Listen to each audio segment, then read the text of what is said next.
Bismillahirrahmanirrahim. Assalamualaikum warahmatullahi wabarakatuh. Bismillah, alhamdulillah. Asyhadu an la ilaha illallah, asyhadu anna Muhammadan abduhu wa rasuluh. Allahumma sholli ala Sayyidina Muhammad wa ali Muhammad wa barik wa sallim. Pendengar rasa yang dimuliakan Allah, syukur kepada Allah Subhanahu wa taala dengan rahmatnya ketemu lagi dengan acara Embun Pagi melalui 102,3 Rasa FM yang diudarakan langsung dari Jalan Setiabudi 19. Layanan SMS 0812-200-1023 atau ke nomor pribadi 0812-2116740. Ya. Alhamdulillah, mudah-mudahan semuanya sehat. Syukuri apa yang ada, hidup adalah anugerah. Ya. Karena walaupun tidak sesuai dengan harapan, tetap kita bersyukur. Karena salah satu janji Allah dalam Quran adalah la in syakartum la azidannakum. Jika kalian bersyukur, ditambah nikmat kepada kalian. Makin banyak bersyukur, makin banyak nikmat yang diberikan oleh Allah kepada kita. Wa la in kafartum inna azabi lasyadid. Jika kalian kufur, tidak bersyukur, sesungguhnya azabku sangat keras. Begitu firman Allah dalam surah Ibrahim ayat ke-7. Bagi yang salah melaksanakan salat subuh, ya, mudah-mudahan ibadah salat subuh kita diterima di sisi Allah. Sebagaimana hadis Nabi, siapa yang rutin berjamaah di masjid khusus ibadah salat subuh, wa manhatun anil ismi wal bala, bisa mencegah malapetaka, bencana yang akan terjadi. Sekarang sangat sulit hidup ini, bencana di mana-mana, kemudian malapetaka juga di mana-mana. Mudah-mudahan dengan berjamaah salat bisa ditanggal, minimal meminimalisir bencana yang akan terjadi. Semoga kita bisa istiqomah dalam berjamaah salat ini. Amin ya rabbal alamin. Ya, layanan SMS 0812-200-1023 bisa dipergunakan atau ke 0812-2116740 bisa dipergunakan untuk jamaah di Misbahun Nur, ya, yang kemarin sudah baru mulai pengajian, ya. Walaupun dibatasi hanya 40 orang, tapi giliran akhirnya di dalam kondisi apapun kita harus cari, ya, gimana caranya supaya bisa kita ngaji. Ya, alhamdulillah kemarin biasanya sampai 600 sampai 700, kemarin dibatasi 40 orang, tidak apa-apa. Karena giliran semuanya, ya, 40 tiap Jumat, ya. Ustaz saya jamaah dari Cilember kemarin, ya, di Santiong, ya, Misbahun Nur, ya, Waji Misbahatul Nuhun pisan, ya, segala rupina. Ya. Saya baru punya calon mantu, Pak Ustaz, baru masuk Islam, alhamdulillah. Dan masuk Islamnya bukan karena pernikahan, tapi menyadari akan kesempurnaan ajaran Islam. Nah, dia nanya sama saya, ingin iman itu yang terbaik itu apa? Karena dia nggak mau masuk Islam hanya main-main, katanya. Afdolul iman, ya, sebaik-baik iman. Jadi begini, afdolul iman, kata Nabi, sebaik-baik iman anta'lama annallaha ma'aka haitsuma kunta. Sebaik-baik iman atau iman yang terbaik adalah anta'lama annallaha ma'aka haitsuma kunta. Engkau mengetahui, engkau meyakini bahwa Allah bersama kita di mana saja berada. Itu iman. Itu iman yang paling afdal. Jadi, anta lama annallaha ma'aka haitsuma kunta. Engkau mengetahui, engkau meyakini Allah bersamamu haitsuma kunta, di mana engkau berada. Itu afdal iman. Di rumah ada Allah, di kantor ada Allah, ketika berdagang ada Allah. Punya kedudukan ada Allah, punya rezeki ada Allah, punya istri ada Allah. Bila meyakini Allah itu ada bersamamu di mana saja kita berada, itulah sebaik-baik iman. Sehingga hidupnya itu dikontrol oleh siapa? Oleh Allah. Kalau sudah dikontrol oleh Allah, kesananya apa? Muncullah rasa malu berbuat dosa. Bukan malu oleh manusia, tapi malu oleh Allah. Karena hidupnya dikontrol terus oleh Allah. Dia yakin hidupnya dilihat oleh Allah, dikontrol oleh Allah. Haitsuma kunta, di mana saja engkau berada. Nah, buah dari kontrol Allah itu apa? Malu berbuat dosa. Makanya ada hadis mengatakan al-haya'u wal imanu qarnan jami'an. Malu dengan iman itu satu kesatuan. Ciri orang beriman rasa malunya tinggi. Ciri orang yang beriman rasa malunya tinggi. Begitu rasa malu dicabut, maka iman sudah hilang. Begitu ya. Jangankan malu sama Allah. Malu sama orang tua, itu ada iman. Malu sama si bapak. Saya kemarin ketemu seseorang, teman sekolah saya, waktu SPG. Sudah tamat SPG, Ji, saya pulang malu katanya. Maknya sekolah beda, tapi pekerjaan sama. Nah, malu sama siapa? Sama orang tua. Akhirnya jadi pedagang asong kurang lebih 12 tahun. Itu luar biasa ya. Ini luar biasa. Karena kalau pulang malu sama orang tua. Ketika kita malu sama orang tua, itu ada iman. Seorang suami malu sama istrinya. Itu ada iman. Begitu punya cucu, malu sama cucu. Itu punya iman. Seorang istri malu sama suami, ada iman. Malu sama tetangga, kita ngaji juga. Malu sama tetangga, ada iman. Nah, kita punya teman, malu sama teman, itu ada iman.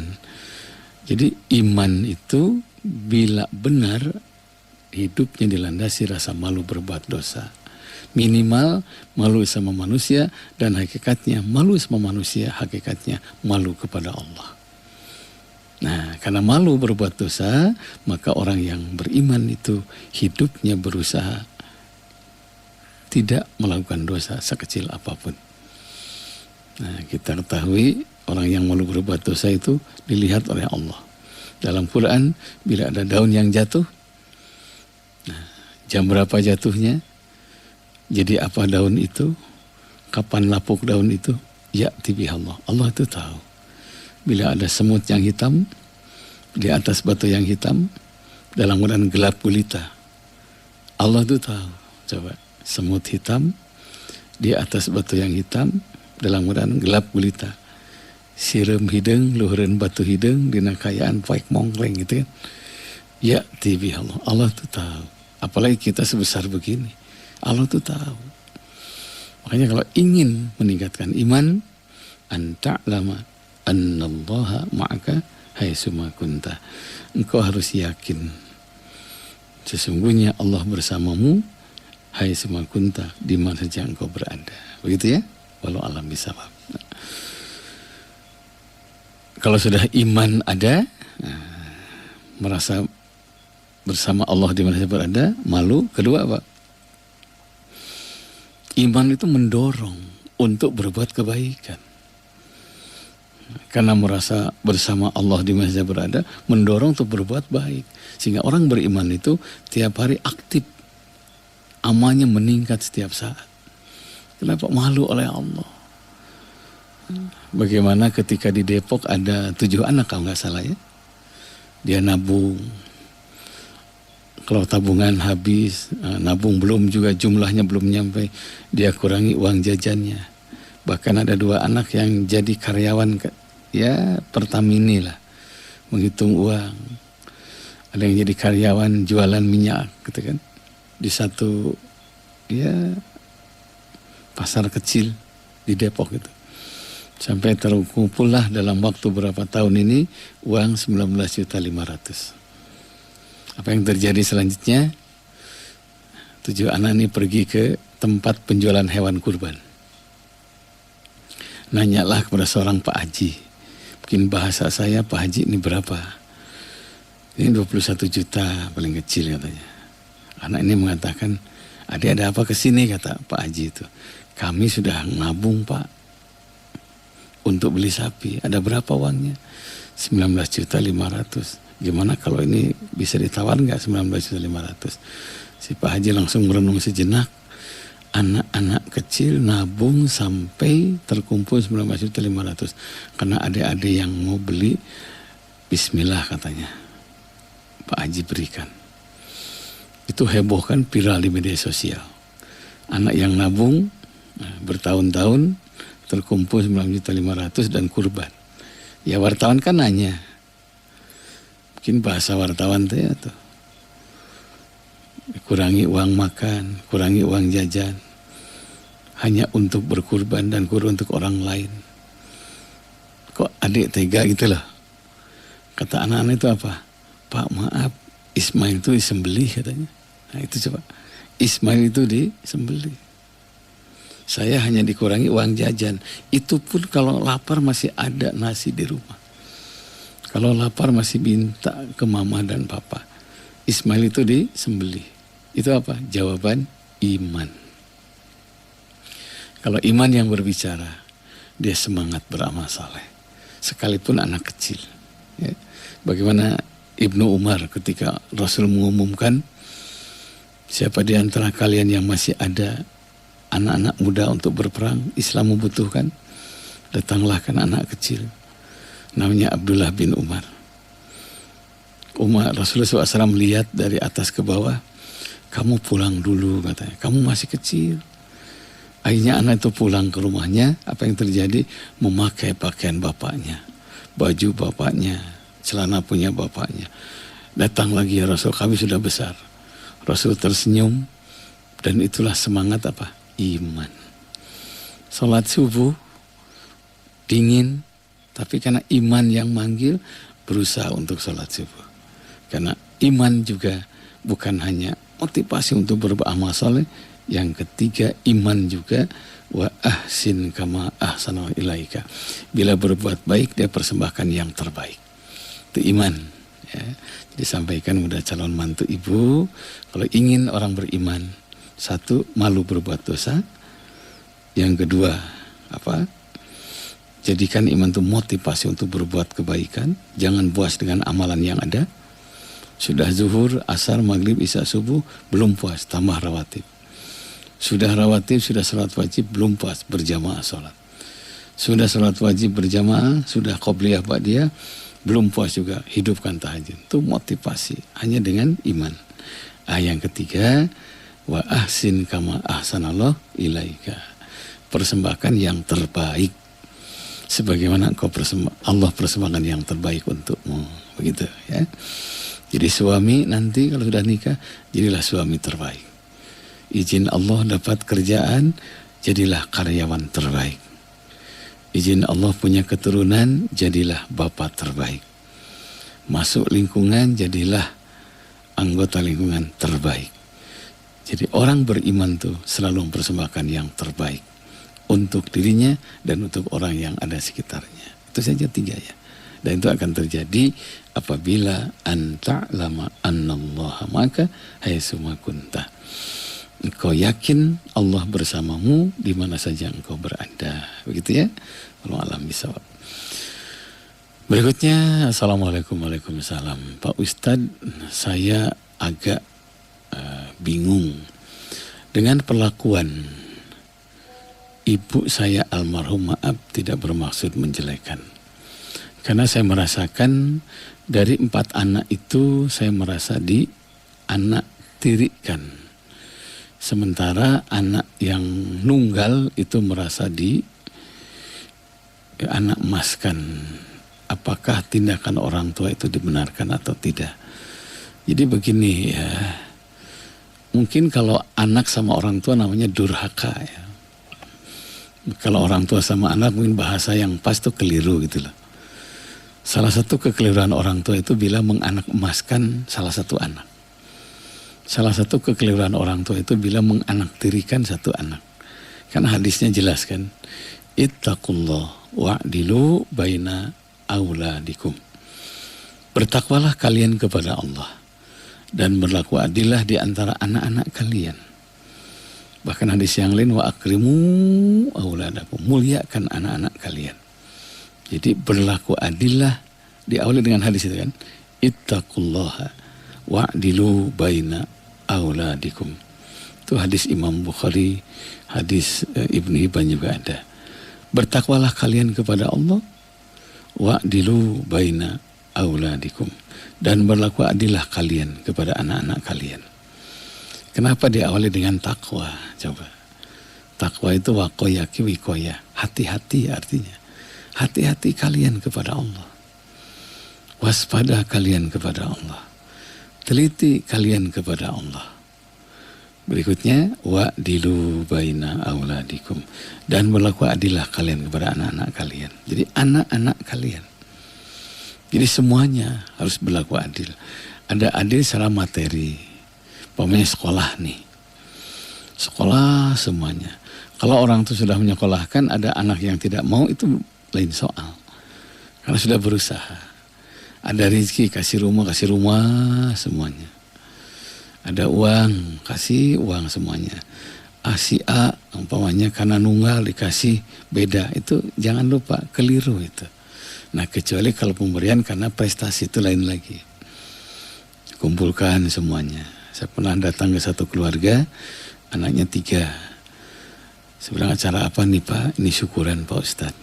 Sekaligus katanya penghargaan, pemberian hadiah kepada salah satu anak. Ayahnya sambutan. Kata ayahnya, anak-anakku sekalian, kalian adalah amanah dari Allah. Karena amanah dari Allah harus dijaga amanah itu. Dan hari ini sebagai bukti bahwa ayah kalian telah menjaga kalian, ayah berikan penghargaan kepada siapa yang paling banyak hafalan Qur'annya. Diberikanlah kepada anak yang kedua. Apa yang terjadi? Semuanya tepuk tangan yang hadir itu. Ada ketulusan, ada keikhlasan. Kenapa? Ada penghargaan di situ. Karena prestasi. Nah kalau karena prestasi, pemberian beda itu lain. Karena sebelumnya sudah disosialisasikan. Ini anak-anakku, siapa yang pertama hafalan Ar-Rahman umpamanya, nanti Bapak kasih hadiah. Nanti Mama kasih hadiah. Itu namanya penghargaan karena prestasi. Itu lain lagi. Ini prestasinya sama, ibadahnya sama, ritualnya sama, penghormatannya sama. Dianakmaskan karena nunggal, karena bungsu, karena paling pertama. Itu tidak boleh. Ittaqullah wa'dilu baina auladikum. Takwalah kalian kepada Allah dan berlaku adilah kalian kepada anak-anak kalian. Terus ini yang sudah terjadi gimana? Nah, anak juga harus patuh aktif. Ya. Yang dimaksud patuh aktif itu patuhi orang tua tapi aktif berikan masukan. Karena orang tua juga bukan sosok yang sempurna, bukan sosok yang suci, bukan sosok yang tidak ada kekurangan. Tapi orang tua juga manusia biasa ada kelemahan. Makanya hadirnya anak disebut qurrata a'yun. Apa itu qurrata a'yun? Salah satu makna qurrata a'yun adalah kontrol sosial. Jadi ada saatnya dengar pendapat anak. Ada saatnya orang tua dengar anak. Ada saatnya orang tua minta tolong sama anak. Kenapa? Tidak semua masalah dibereskan oleh orang tua semuanya. Saya merasa diperlakukan tidak adil nih. Tinggal bicara baik-baik. Tapi kepada orang tua harus menggunakan qaulan karima. Kata-kata yang memuliakan. Saya merasa diistimewakan nih. Jangan dulu besar kepala. Ini Mama keliru nih. Saya merasa diistimewakan. Bilang sama Mama. Bilang sama orang tua. Pak kayaknya kurang bagus nih. Saya merasa diistimewakan. Sementara si Ece mamanya, si Teteh, si Kakang, kurang diperhatikan. Jadi anak juga jangan sampai pasif. Tenanglah diberi gede, nggak bisa. Nah, gitu ya. Itu yang disebut dengan patuh aktif. Jangan patuh pasif. Ini sudah terjadi. Apa yang terjadi? Kalau sudah terjadi, tinggal doakan saja. Rabbirhamhuma kama rabbayani shaghira. Ya Allah, sayangi kedua orang tuaku sebagaimana keduanya menyayangku di waktu kecil. Dengan kekuatan doa, insya Allah kekeliruan orang tua akan diampuni oleh Allah. Yang kedua, tidak salah, ziarah ke makomnya. Man zara qabra abawaihi, siapa yang ziarah ke kuburan kedua orang tuanya, au ahadihima, atau salah satu di antara keduanya, ghufira lahu, dimaafkan dosa-dosanya, wa kutiba baron, dan dicatat termasuk amal kebaikan. Nah, terakhir hati-hati untuk orang tua, hindari egois. Nah, ini karena kalau orang tua sudah egois biasanya nggak mau dengar pendapat anak. Kalau sudah egois kadang-kadang muncul kata-kata, kamu tanpa ayahmu, itu hati-hati. Kata ibunya, kamu tanpa ibumu gak akan hidup. Hati-hati itu. Kata-kata egois itulah yang menyebabkan ada jarak antara anak dan orang tua. Makanya Nabi SAW mengatakan, fa inna syaitana ma'al wahid. Sesungguhnya setan itu bersama orang-orang yang egois. Sama, suami egois, itu istri gak nyaman. Istri egois, suami gak nyaman. Anak egois, orang tua gak nyaman. Orang tua egois, anak-anak tidak nyaman. Kakek egois, cucu tidak nyaman. Nenek egois, cucu tidak nyaman. Tetangga egois, kita tidak nyaman. Kita egois, tetangga tidak nyaman. Makanya berusahalah untuk mengecilkan ego. Makin kecil egois seseorang, insya Allah makin dekat dengan Allah. Makin besar egois seseorang, maka yang dekat adalah setan laknatullah alaih. Gitu ya. Hadisnya, ittaqullah wa'dilu baina auladikum. Nah, bertakwalah kalian kepada Allah dan berbuat adillah kepada anak-anak kalian.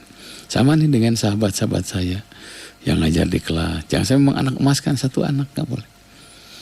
Nah, oh dia pinter kan, kasih penghargaan. Umumkan kepada anak-anak yang lain. Untuk apa? Memotivasi. Oh dia itu ada kelainan, maaf. Bangor, bodoh, naon deh. Tenurut. Nah, kalau anak baik dirubah lebih baik, itu pahalanya 100. Tapi anak yang tidak baik dirubah jadi terbaik, itu pahalanya sangat besar. Tuh, al-ujratu ala qadrihil masyaqqah. Pahala itu sesuai dengan kadar kesulitan. Begitu ya. Wallahualam bisawab. Berikutnya, assalamualaikum, waalaikumsalam. Ya. Ya Pak Ustadz, kalau saya itu ingin memperbaiki hidup lebih baik, kan dari tahun ke tahun ada saja persoalan, beres ini datang ini, beres ini datang ini. Ya begini ya, hidup ini cirinya ada persoalan ya. Dan jangan lupa kalau Allah menyayangi hambanya, Allah berikan berbagai ujian karena Allah ingin melihat usaha maksimalnya dan ingin mendengar suara rintihan doanya. Nah, kalau kita ingin lebih baik, maka bekerja yang terbaik. Man amila salihan min dzakarin wa unsa wa huwa mu'min. Nah ini, fala nuhyannahu hayatan thayyibah. Barang siapa yang beramal saleh, laki-laki dan perempuan, wa huwa mu'min, dan dia dalam keadaan beriman, fala nuhyannahu hayatan thayyibatan, maka akan diberikan kehidupan yang lebih baik. Berbanyaklah amal saleh. Itu surat An-Nahl ayat 97.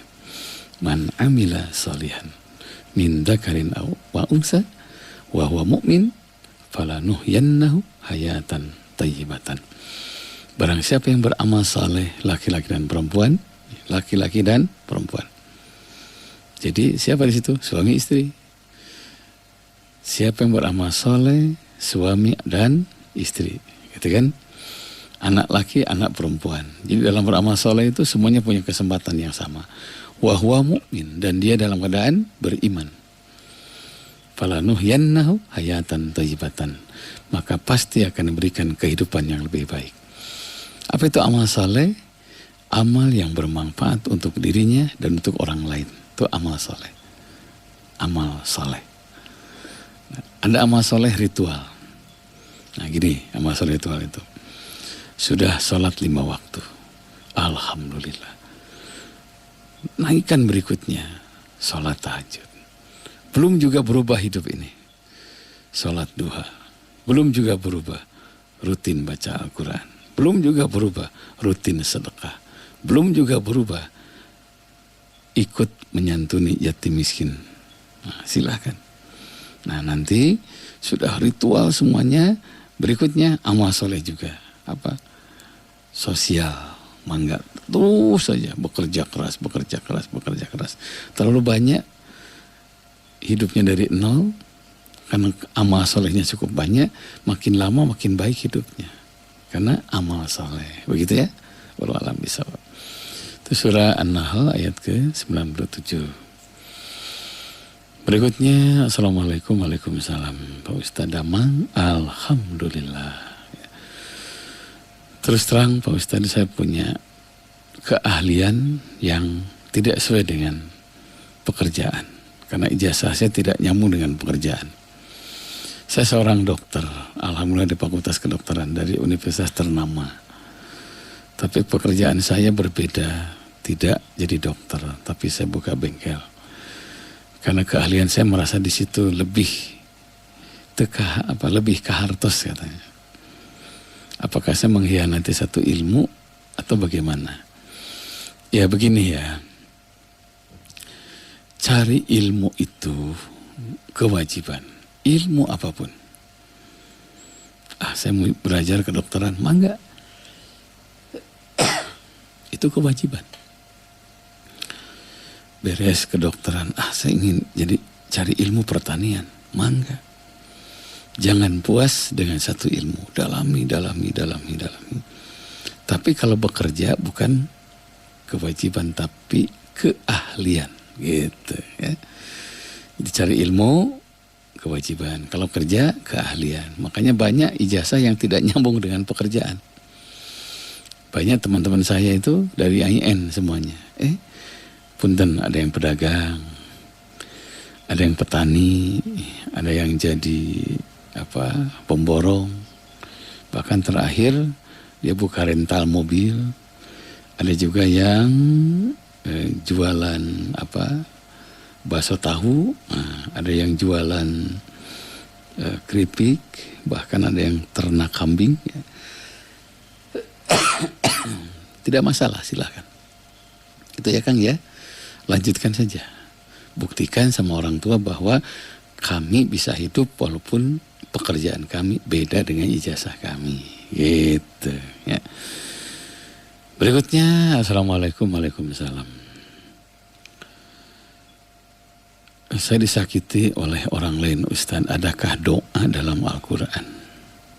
Dari akhwat di Cimahi ya. Ini panjang sekali ya nih. Ya itu intinya ya, apakah ada doa? Ya kalau doa sangat banyak ya, dari mulai doa yang pelan. Yang pelan itu bertahap. Rabbana ftah bainana wa baina qaumina bil haqqi wa anta khairul fatihin. Itu diulang-ulang. Ali Imran, Al-A'raf ayat ke 89 ya, Al-A'raf 89. Itu ulang-ulang itu. Ya. Kemudian yang kedua, sudah didoakan terus saja.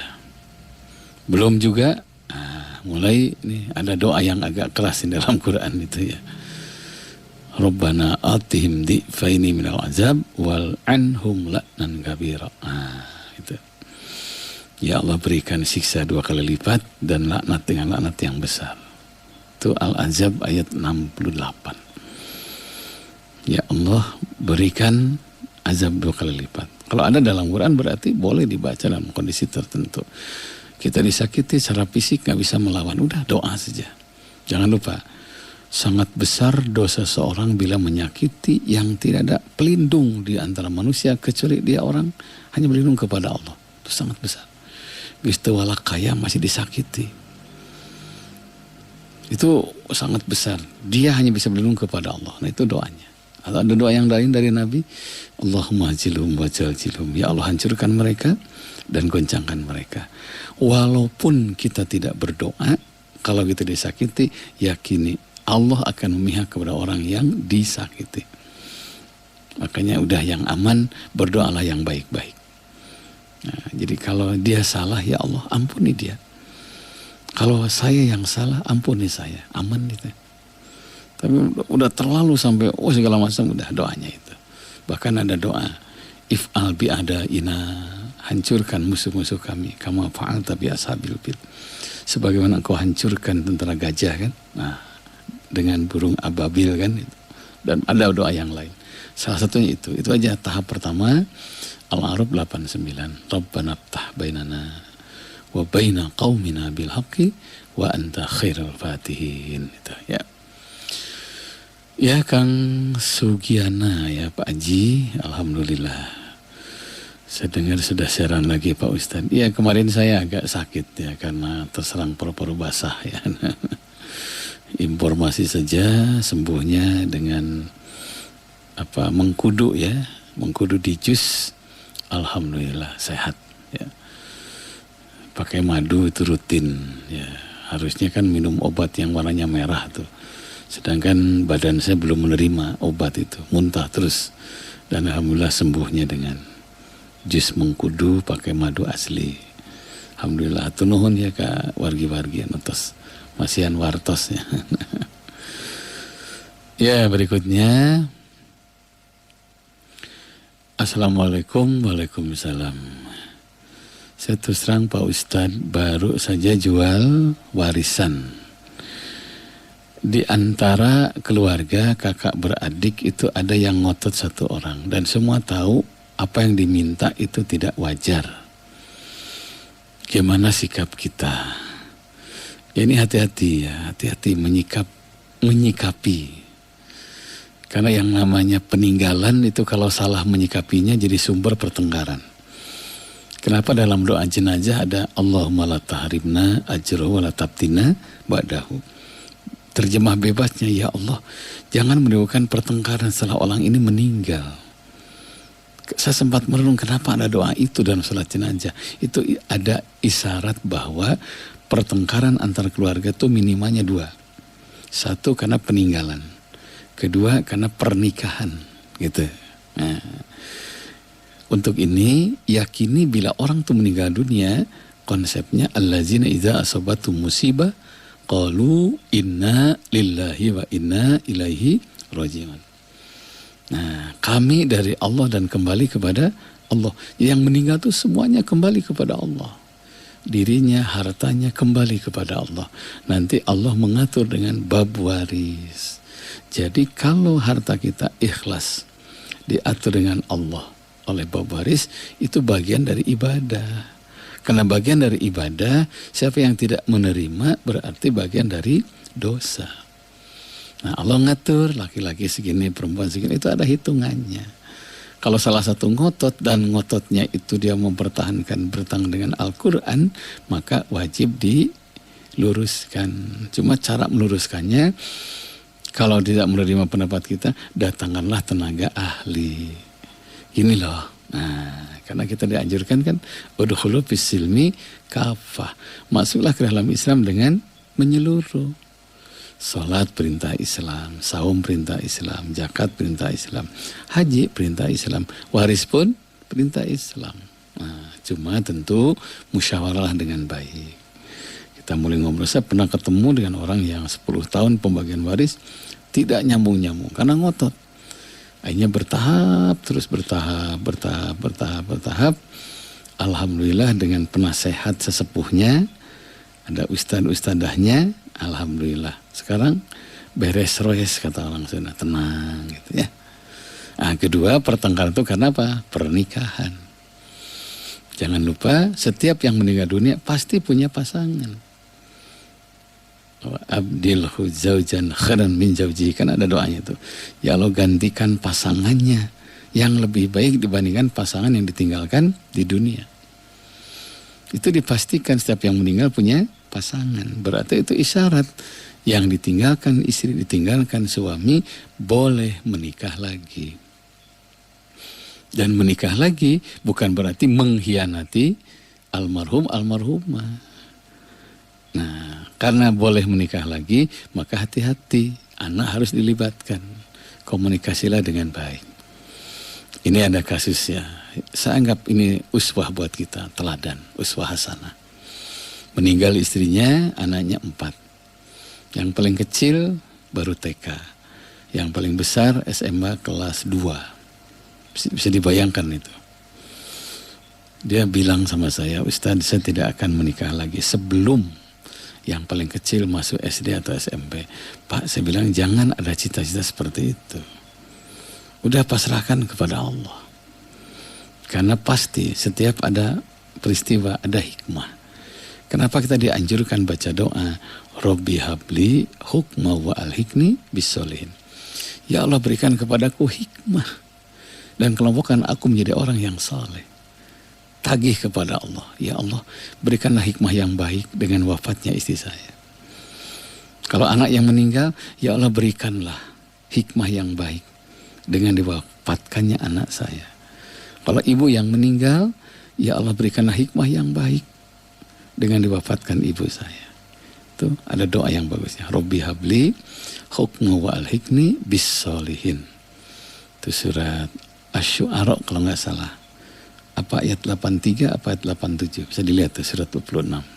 83 kalau nggak salah ya. Robbi habli hukma wa alhikni bis solihin. Apa itu hikmah? Mengambil dampak positif dari satu peristiwa. Itu namanya hikmah.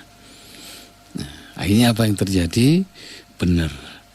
Baru 1 tahun mulai terasa ada yang hilang. Sudah 4 calon istri, tidak jadi terus. Salah satu alasannya gak mau punya suami, anaknya banyak gitu loh. Anak tirinya banyak. Akhirnya terus. Alhamdulillah waktu itu berangkat haji masih mudah kan. Saya bilang, Kang berangkat haji. Berdoalah di sana. Berdoalah ketika tawaf. Berdoalah di Multajam. Berdoalah di Padang Arafah. Pulang haji alhamdulillah. Kenal dengan seorang wanita. Dan ternyata anaknya 3. Semua anaknya sempat suudzon ya. Jangan-jangan bapak tidak bahagia dengan wanita yang baru. Dari sana suudzon juga. Jangan-jangan mama tidak bahagia dengan suami yang baru. Ngobrollah berdua dengan saya. Bertiga ya. Pak tinggal buktikan bahwa calon istri bapak ini istri yang terbaik. Bu, buktikan bahwa suami ibu yang baru adalah suami yang terbaik. Kalau anak tidak setuju, anak ada suudzon wajar. Itu saking sayang sama ayah dan ibunya. Alhamdulillah menikahlah, punya anak 1.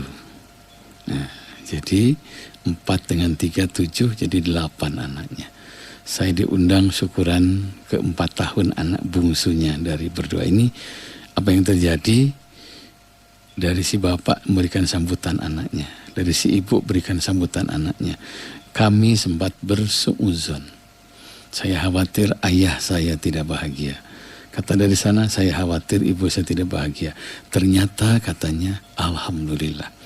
Setelah kami perhatikan, terima kasih Pak katanya. Terima kasih Bu katanya. Ternyata bapak dan ibu jadi ayah sambung yang baik buat kami. Tidak ada yang hadir saat itu kecuali menangis semuanya, terharu. Ternyata tidak semua ibu tiri itu jelek. Tidak semua ayah tiri itu jelek. Nah, makanya ketika Nabi wafat, yang paling kencang nangis siapa? Anak tiri beliau. Karena Nabi sampai gelar dapat bapaknya anak-anak yatim. Gitu ya. Itu awalnya apa? Boleh jadi suudzon, awalnya boleh jadi tidak setuju. Perjalanan waktu terus ujungnya dibuktikan bahwa bisa hidup berdampingan dengan yang beda ayah, dengan yang beda ibu. Nah, walau alam bisa. Gitu ya. Berikutnya, Assalamualaikum, Waalaikumsalam. Pak Ustadz, kami ingin termasuk orang yang bersyukur karena ternyata syukur bisa membuka pintu rezeki.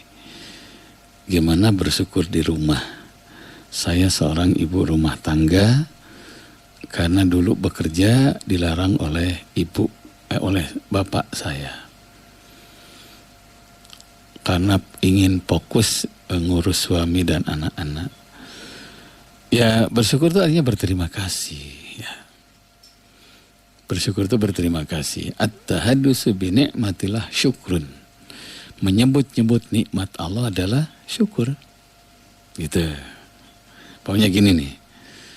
Ibu bilang ini jasa suami saya. Itu syukur itulah. Karena syukur itu mengakui kebaikan orang lain. Itu syukur. Nah, kufur itu menghilangkan jasa orang lain. Makanya orang yang baik tuh kalau sukses karyawan langsung dikumpulkan. Ini jasa kalian semuanya. Kalau gagal ini mungkin ini kekurangan saya. Nah, syukur itu mengakui kebaikan orang lain. Ini jasa pun bapak, ini jasa teman saya, ini jasa orang tua saya. Itu syukur. At-tahaddusu bi ni'matillah syukur. Menyebut-nyebut nikmat Allah adalah syukur. Dan suami kita bisa baik, kenapa? Karena Allah yang menggerakkan hatinya. Makanya syukur kepada suami, hakikatnya syukur kepada Allah. Berterima kasih sama orang tua karena kebaikannya, hakikatnya berterima kasih kepada Allah. Karena tidak mungkin orang tua baik sama kita kalau tidak digerakkan hatinya baik kepada kita. Kan ada oknum orang tua yang bunuh anak. Kan ada, jangankan orang tua ya. Anak angkat saja, maaf, ibu angkat saja, ayah angkat saja.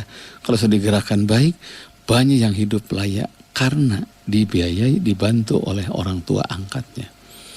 Kenapa? Allah yang menggerakkan. Makanya berterima kasih kepada orang lain, hakikatnya berterima kasih kepada Allah. Tidak berterima kasih kepada manusia, hakikatnya tidak terima kasih kepada Allah. Begitu ya Bu ya? Banyak terima kasih sama suami. Caranya sangat banyak, sering-seringlah memuji suami, apresiasi sama kebaikan suami. Kalau dikasih uang, cium tangannya sambil baca doa. Allahumma barik lana fihi wazidna khairam minhu. Itu doanya ya. Ya masih bersama 102,3 Rasa FM. Jangan kemana-mana, kita simak syair lagu berikut ini. Insya Allah bermanfaat. Iya. Ya masih bersama 102,3 Rasa FM. Ini lagunya bahasa asing ya. Kurang lebih kalau ingin tahu Allah, ingatlah Allah. Pasti satu saat kita akan tahu Allah. Kalau kita ingin tahu Allah, ingatlah Allah dengan salat. Nanti kita akan tahu di mana Allah. Kalau ingin tahu Allah, Allah merintahkan Quran, baca Quran. Nanti lama-lama Allah akan ingat kepada kita. Fazkuruni azkurkum. Ingatlah kepada Allah, pasti Allah akan ingat kepada kalian. Assalamualaikum Pak Ustadz dari 804 ya. Pak Ustadz, saya selalu berdoa agar anak-anak diberikan kemudahan untuk membangun keluarga yang sakinah, mawaddah warahmah. Tapi kenyataannya ada yang bercerai. Bagaimana menyikapi masalah tersebut? Saya mohon untuk diberikan kekuatan sabar, ikhlas menerima ketentuannya. Yang pertama, tidak ada orang tua yang menyuruh jelek sama anak. Pasti menyuruh baik. Nah, itu satu ya. Kedua, jangan lupa, idza ahabballah abdan ibtalahu liyasma'a tadruhu. Apabila Allah mencintai seorang hamba, Allah kirim cobaan supaya Allah ingin mendengar suara rintihan doanya. Itu hadis Nabi ya. Itu luar biasa kalau merenung hadis ini. Boleh jadi itu cobaan. Apakah dengan dicoba oleh anak cerai itu lupa atau tambah ingat kepada Allah? Gitu ya. Itu cobaan. Yang ketiga, jangan lupa, sikapilah dengan positif. Semua ada hikmahnya. Dengan dikecewakan oleh anak, oleh mantu, tambah yakin bahwa hanya Allah yang tidak mengecewakan. Kita kehilangan mantu, mungkin kehilangan anak, mungkin kehilangan tidak ditaati anak, tambah yakinlah hanya Allah yang tidak akan mengecewakan. Makanya dekati Allah. Terakhir, sikapilah dengan husnuzon, baik sangka. Karena tidak semua yang cerai itu jelek. Saya ulang ya, tidak semua yang cerai itu jelek. Minggu ini ada 2 orang, saya bilang tolong musyawarah. Sudah musyawarah berkali-kali, tetap itu maaf istrinya nggak baik, nah, cerai tidak identik jelek, gitu. Dan ibu jangan merasa dihantui perasaan gagal mendidik, atau jangan dihantui perasaan gagal berdoa, jangan, gitu ya. Kita sudah mengarahkan, sudah berusaha. Adapun hasilnya serahkan kepada Allah. Ya Allah, dengan dikecewakan oleh anak umpamanya, dikecewakan oleh orang lain, tambah yakin hanya Engkau yang tidak akan mengecewakan kami. Terus dekati Allah. Dekati Allah. Jangan sampai gara-gara ada masalah anak, dengan Allah malah tambah jauh. Apalagi berhenti berdoa. Jangan. Ya. Saya ada kisah yang saya anggap luar biasa ya. Dia gabruk saya, itu teman SMP ya, gabruk saya. Laki-laki ya, bukan yang lainnya nih. Ji, alhamdulillah saya cerai katanya. Kok alhamdulillah sih? Awalnya innalillahi katanya. Sekarang alhamdulillah. Hanya dia cerita terus ya. Saya bilang kenapa? Karena terus terang saya tidak setuju dengan akhlak istri saya. Hanya dengan berat hati dan anak-anak yang nyuruh saya cerai. Maaf, sudah punya anak masih, maaf, mabok, minuman keras dan sebagainya. Akhirnya, Pak, udah, Bapak cerai aja dengan Mama. Terus, kata anak-anak, saya ikut Bapak katanya. Ke Mama tidak akan melupakan. Pasti sewaktu-waktu ketemu dengan Mama. Nah, setelah 1 tahun ada kabar, istrinya itu taubat. Ya. Karena dia merasa kehilangan anak, jarang ketemu kan. Kehilangan yang ngasih nafkah, lahir batin, karena sudah cerai. Akhirnya ibunya, mantan istrinya itu ngobrol dengan anak-anaknya. Anaknya ngasih syarat. Boleh mama kembali ke bapak, tapi syaratnya dia ceritakan. Sholat yang baik, hormat sama bapak, dan jangan lupa hindari dosa besar yang pernah mama lakukan, yang jadi sebab cerai dengan bapak. Sekarang Masya Allah, jadi ketua majelis taklim, jadi ibu muslimat. Bahkan rumahnya jadi DKM, dekat ke masjid. Inilah yang disebut alhamdulillah saya cerai katanya. Sekarang istri saya sudah kembali, sudah rujuk kembali dan menjadi muslimah. Dulu dibangunkan susah, sekarang dia yang bangunkan saya. Dulu diajak kebaikan sangat susah, sekarang dia yang mengajak saya. Dulu diajak ke majelis taklim, Masya Allah, susah luar biasa sampai berantem. Sekarang dia yang ngajak ke majelis taklim, ke anak-anak. Dulu baca Quran sangat susah, sekarang dia yang ngajak baca Quran. Bahkan terakhir-terakhir dia berdoa bila wafat husnul khotimah. Nah, inilah hikmahnya. Jadi Bu, untuk ibu ya, kalau ini ibu, kalau bapak ini untuk bapak, sikapilah dengan positif. Saya yakin ada rencana Allah yang terbaik. Wa yamkuruna wa yamkurullah wallahu khairul makirin. Kita punya rencana dengan kekuatan doa, tapi jangan lupa Allah punya rencana. Wallahu khairul makirin, dan sebaik-baik rencana adalah rencana Allah. Assalamualaikum. Waalaikumsalam. Pak Ustadz, kalau di saatnya kami tidak ke masjid, kami takut kehilangan iman. Nah, ini hubungannya dengan COVID sekarang ini. Jadi begini ya, masjid itu kan dalam Quran itu harus satu, masa batalinas, masjid tempat berkumpul seluruh manusia. Itu satu ya. Karena tempat berkumpul seluruh manusia, maka masjid tidak boleh dikuasai satu suku, tidak boleh dikuasai satu organisasi, tidak boleh dikuasai satu keluarga, tidak boleh dikuasai satu dinasti, mungkin bahasa sekarang ya. Makanya pemilihan DKM harus jalan terus. Nah, hari ini si A, boleh jadi besok si B, si C, si D. Nah, itu bagus. Tapi ada syarat berikutnya, wa amna, dan aman. Nah, itu surat Al-Baqarah 125 kalau nggak salah. Wa ja'alna baital masabata linas wa amna. Kami jadikan Ka'bah itu tempat berkumpul manusia, wa amna, dan tempat yang aman. Dan masjid adalah kepanjangan Ka'bah. Kalau Ka'bah harus aman, maka masjid pun harus aman. Nah, kalau tidak aman karena penyakit, maka jangankan penyakit, hujan besar, hujan angin, nah kan hayal al-falah harus diganti. Sallu fi buyutikum. Salat kalian di rumah-rumah kalian, gitu kan? Nah, tapi kalau umpamanya terasa nyaman, pergilah ke masjid. Gitu ya. Kalau merasa nyaman tempat wudunya, nyaman tidak ada penyakit, tidak ada hujan angin, pergilah ke masjid. Tapi kalau ternyata berdasarkan penelitian harus menghindari penyakit, al-himyah ra'su kulli dawa, mencegah itu lebih baik daripada mengobati. Salatlah di rumah. Nilainya sama. Karena tidak nyaman, begitu. Makanya pengurus masjid harus bikin nyaman jamaah. Suara imamnya yang bagus, nyaman. Suara azannya yang bagus, nyaman. Tempat parkirnya nyaman. Tempat wudunya nyaman. Itulah masjid. Itu ya Kang ya. Nah, kalau suasana sudah nyaman, engkau lihat orang yang jalan ke masjid dengan tenang, dia tahiyatul masjid, dia nunggu waktu sholat. Fashhadu lahu bil iman. Maka saksikanlah dia adalah punya iman. Begitu ya. Pak Ustadz, gimana solusinya nih suami kalau sudah baud hesek? Ya,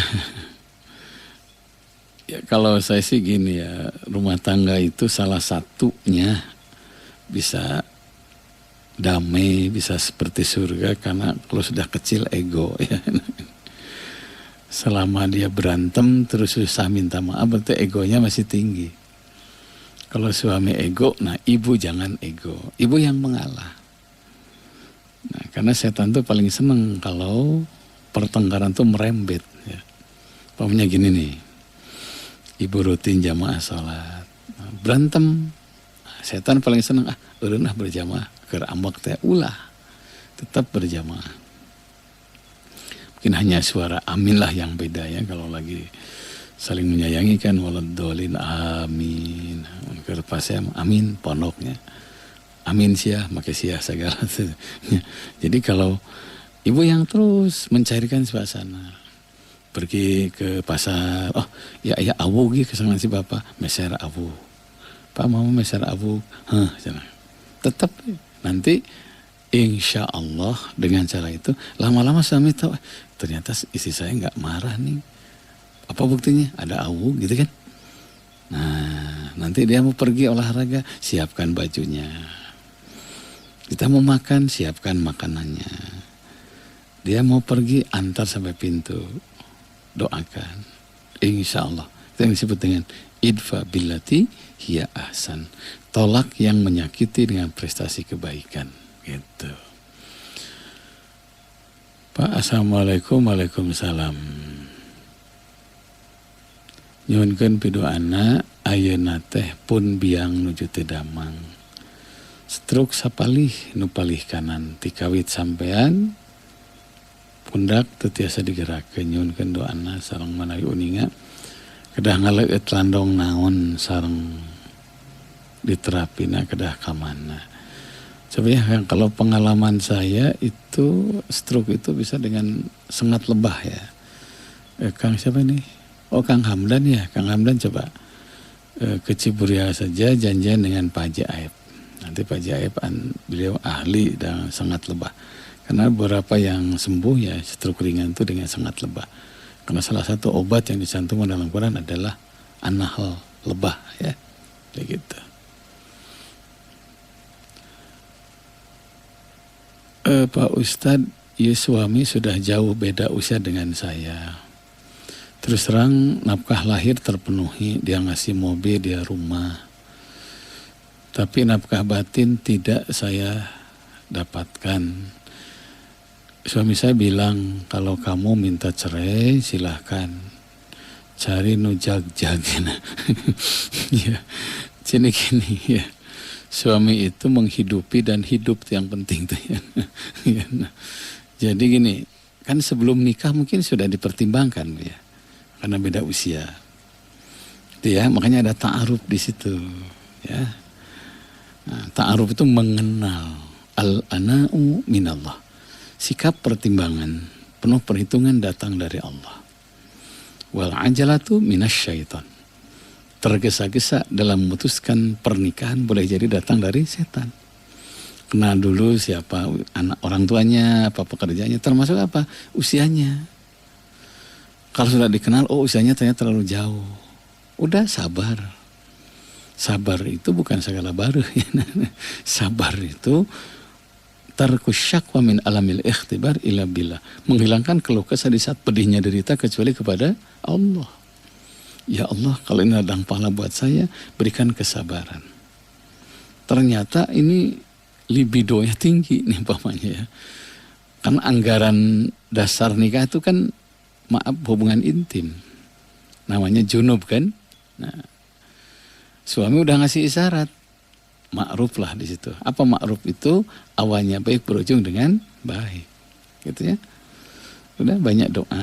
Nah, yang kedua jangan lupa banyak usaha. Sekarang banyak usaha ya. Baca buku Taman Jatuh Cinta.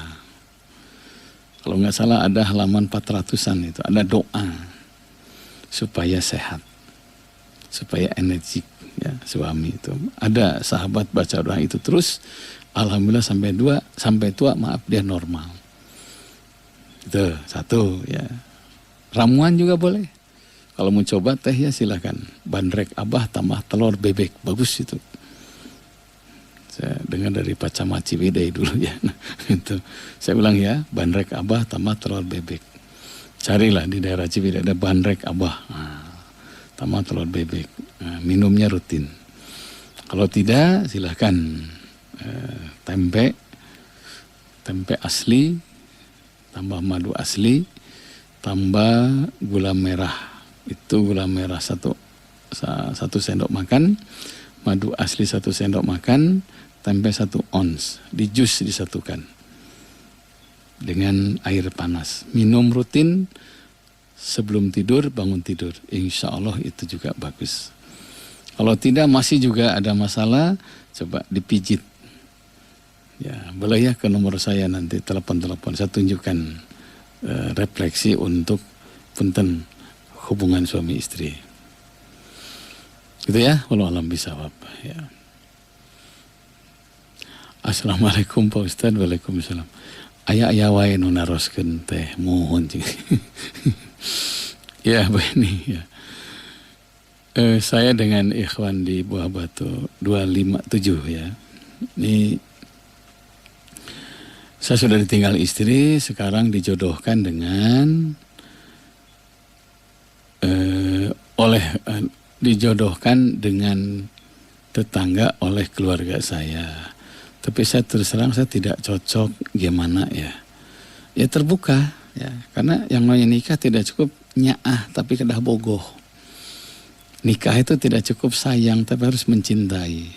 Tidak cukup mencintai tapi harus saling mencintai, gitu ya. Tercekap nyaah tapi kedah bogoh. Tercekap bogoh tapi kudu saling bogoh pada suka. Itu muara rajin ya. Saling mencintai. Ya, harus terus terang. Siapapun berhak mencalonkan. Bisa orang tua, bisa mencalonkan berhak. Tapi jangan lupa kita punya hak untuk menolak. Karena nikah itu harus saling mencintai. Dengan yang saling mencintai saja ada titik jenuh. Ada titik nazir di mana suami jenuh, istri jenuh. Nah, makanya betul ya. Katanya, kayaknya jodoh mah bogoh mau nuturkan nggak bisa. Makanya ada proses ta'aruf gitu ya. Terus gimana tahu bogoh atau tidak ya, kita kan bukan orang anak kecil ya. Bahasa tubuh juga tahu. Nah, ya senyumnya senyum bogohan bisa ada respon. Nah, gitu ya, Kang, bilang aja saya belum siap dengan ini. Dan boleh cari yang lain. Saya ketemu orang yang mau nikah lagi sampai 11 orang, ke-12 baru cocok. Nah, kenapa? Bukan 1-2 bulan nikah itu. Tapi seumur hidup yang mana istri mendorong ke surga, suami juga nuntun ke surga, begitu ya. Ya, walaupun yang mencalonkan keluarga, tetap kita bisa nolak juga di situ. Doa yang pendek, Allahumma khirli wakhtarli. Ya Allah, pilihkan yang terbaik untukku. Gitu. Allahumma khirli wakhtarli. Ya Allah, pilihkan yang terbaik untukku. Alhamdulillah.